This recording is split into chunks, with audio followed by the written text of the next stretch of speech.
We have a session now with Harshit Agrawal. I think Harshit, you are online, I hope, and you can hear us. Yeah, How are you, bro? I'm doing well. Yeah? Where are you now, How actually? about you guys? Not too bad. Yeah, I'm right now. I'm right now in India, and I will be traveling tonight to Boston. Oh, wow. So I'm shifting there to start my journey. I will be pursuing my master's in cybersecurity, and I will be doing my research over there with professors. So I'm really excited. Like now, I can have the real equipments to work on RF security, HDR, signal intelligence, and drone security. So I'm really excited about the future journey. Congrats, man. Congrats. So, Thank you. we have a question actually from somebody in the audience, and they wanted to know about seeing that a lot of these devices are going to need batteries, right, to operate in the battlefield. Is battery technology going to become like a hindrance, as in battery life and power, portable power? Like, how is that going to play a role? Yeah, so it's one of the major challenges. Like there are three things which we need to think about the in the battlefield scenario. One is the battery power. Second is like how we are going to integrate these devices, how they are going to communicate. And the third thing is like when we discuss about the security of these devices, then that's the major challenges. So for the battery, like there are few things which is integrated in the military uniform.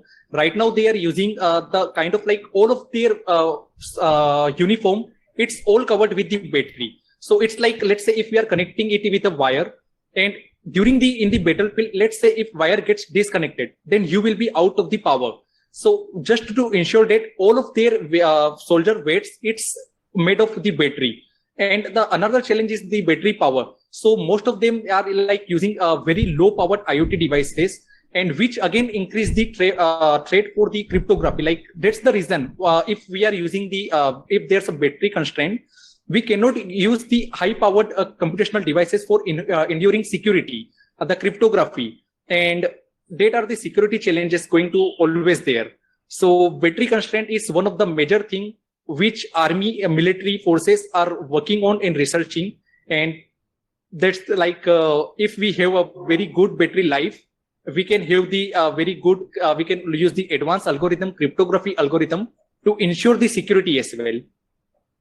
So do you think that edge devices and solar could be a potential area that they would be looking into? Because like AI on the edge devices together with like automatic sensing weapons and it's charged by solar, it'd be like awesome, right? Yeah, it's not always possible because like even if we talk about the autonomous weapons, so we might have heard about the slaughter bots. So they are like using the facial recognition technology to fly around and find the targets and attack them. So that is again like one of the challenges, because we need a solution which can be integrated in which is like also very easy to hand over. So let's say like with automated weapons, we now have automated drones which are flying and killing the persons by themselves. There's no decision, like no one to decide whether to kill it or not, whether this is a soldier, enemy, or a civilian. So with this all automated technology, there will be challenges like the moral factor. That's what like I was discussing in the presentation. There will be like so many different kind of advancement in the military technology. But again, the thing is about the moral standards. And that's why like most of the military forces are now focusing on the cyber domain, the fifth domain of warfare. And NATO have also designated the cyber as an official domain. So in 2016, so it was like, let's say if some army have attacked me with a bullet or let's say tank or missile, the army can now answer the same with the cyber attack. Or if there's a cyber attack, they can answer it with the military forces. So it's like, it doesn't matter what kind of, in what form the attack is coming, our cyber is going to be one of the official domain. And there are many advantages to it. So why not? What about what's going to be stopping attackers on the ground from just using an EMF pulse and just knock everything out, right? How do you defend against that? Yeah. So if we see the images like which I have shown, like what exactly the modern battlefield looks like, there are radar, there are communication devices like which soldiers are using to communicate between themselves. Then there are like ground protocol devices, internet connected devices. Then we have our weapon, now the uniforms, like which are also integrated with the ground control. But even like if we talk about the military equipments, so there are like electronic attack, electronic support. So all of these things are like trying to maneuver the actual battlefield, like jamming the enemy radars, the radar sensors like sensing the enemy aircraft. Then again we have like RCIED. So all of these devices, like it's not the scenario of complete battlefield has changed. And that's why we have EWPMT, like the electromagnetic management system. So UK and US military are right now working on it. So they can like manage all of this spectrum under one tool, and they can see like what kind of transmission is going on, what kind of frequency is accessible and what kind of frequency is not. Is there any jamming attack? If there's a jamming attack, let's say on 2.4 gigahertz, just for an example, so they will quickly move to 2.4 gigahertz to 5 gigahertz, 20 gigahertz, 26 gigahertz, and that shifting will be there. So for all of this purpose, we need a complete spectrum monitoring. So in the battlefield scenario, like they need to monitor from 1 kilohertz to up to 40 gigahertz. The reason is, for the communication, we will be using different frequency. For jamming, we will be using different. For radar operation, different frequency. So it's often complicated for a single radar system to operate it. And let's say if, for an example, if I'm attacking any IoT devices with a jamming attack. So for the Wi-Fi, like if I want to jam the Wi-Fi, I will be jamming on 2.4 gigahertz.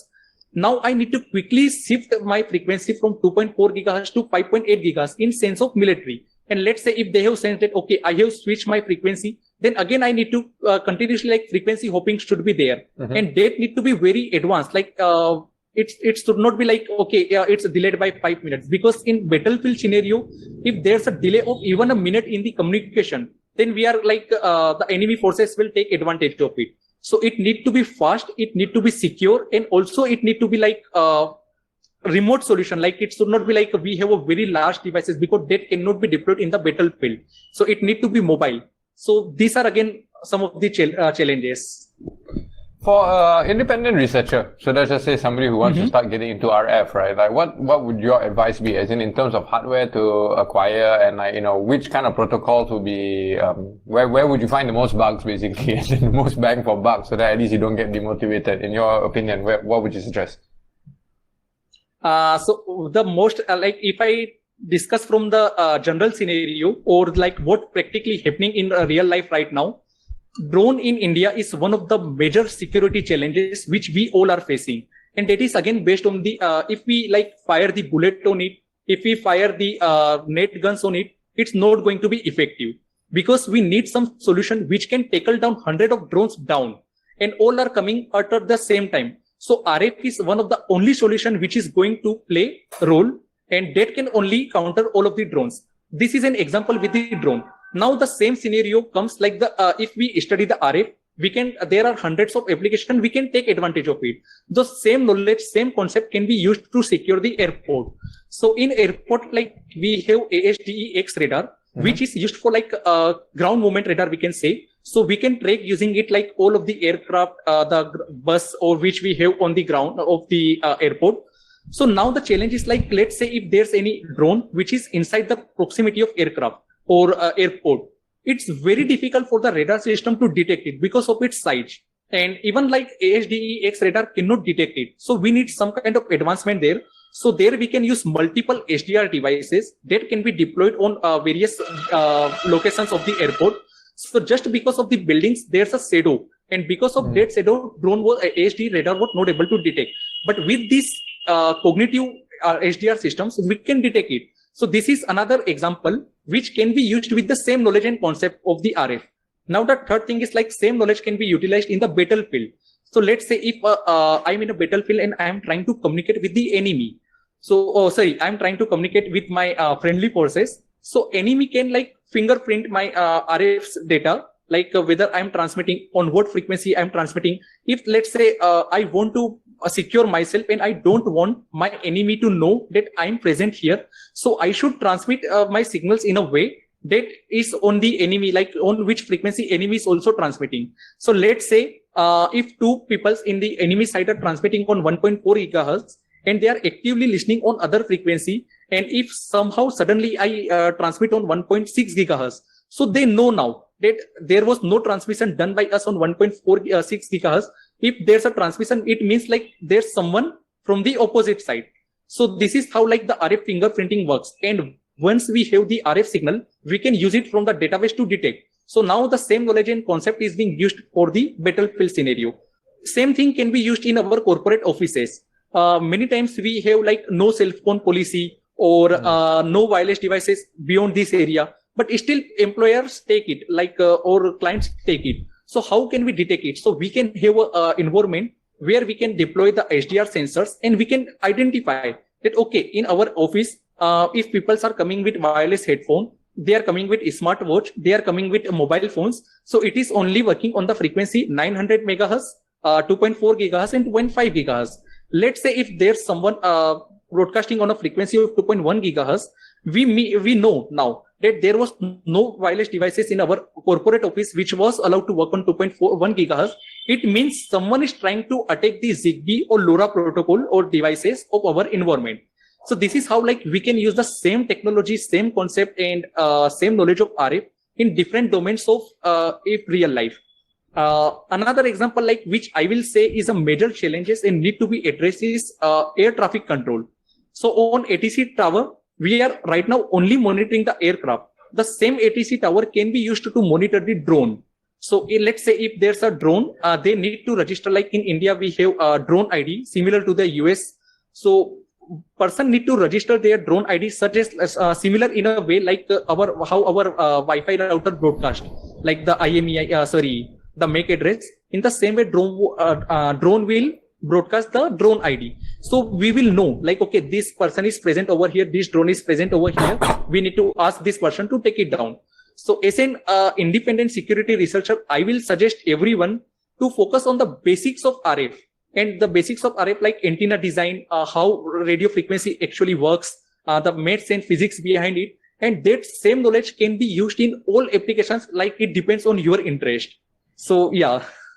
Cool. So if like, I mean, in terms of hardware, like what do we need? Like a hack RF1 or USRP, or what kind of hardware do I need to buy, man? Like how much are we talking about? Like if I wanted to start messing around with RF, right?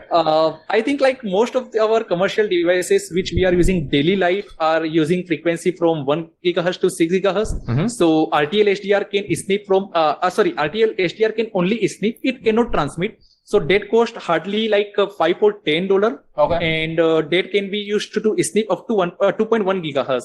So that is a good start for anyone to start. And we have like already delivered the talks at HITV Amsterdam and Cyber Week, like how we can use the RTL devices like Hack RF, USRP to snip. So that can be a good start, because in that presentation we have discussed how can we start, what are the hardware and software we need to purchase. Again, like as a suggestion, Hack RF is a half duplex device. So that is available for I think $300. Okay. So that can snip frequency as well as transmit, but not at the same time. So it often gets complicated when we are doing a research on drone, or if we want to pen test like a GSM for the telecom related attack. So at that time, like Blade RF and USRP is most, I will suggest like purchasing USRP and Blade RF, because that is full duplex. They can do the real-time attack in the real-time situation. Cool, man. Thanks, bro. I think we're almost out of time. I see we have another 1 minute left. Okay. Thanks so much for joining us, and all the best again for your future masters, right? You're studying in Boston U, right? Yeah. Awesome. Okay, bro. thank you so much. Yeah, because like I took like 5 minutes longer than the usual for my presentation. So Internet of Battlefield thing is like the emerging thing which is evolving, and now industries are focusing on it. So it was important to cover the basics. So I hope like if anyone you watching, like if you have any questions, still you can reach out to me on LinkedIn and Twitter, and I will shortly share my presentation with you. Yeah, thank you. Perfect, man. Thanks a lot for joining us, bro. Stay safe. Have a good trip to Boston. Hopefully we'll see you next year in Amsterdam, right? In person, presenting some new research, and we'll have you back on stage again, yeah? Or maybe Dubai. Okay, thank you. Thank you, Sriman. Thank you, Srilan. Bye. See you, bro. Ciao.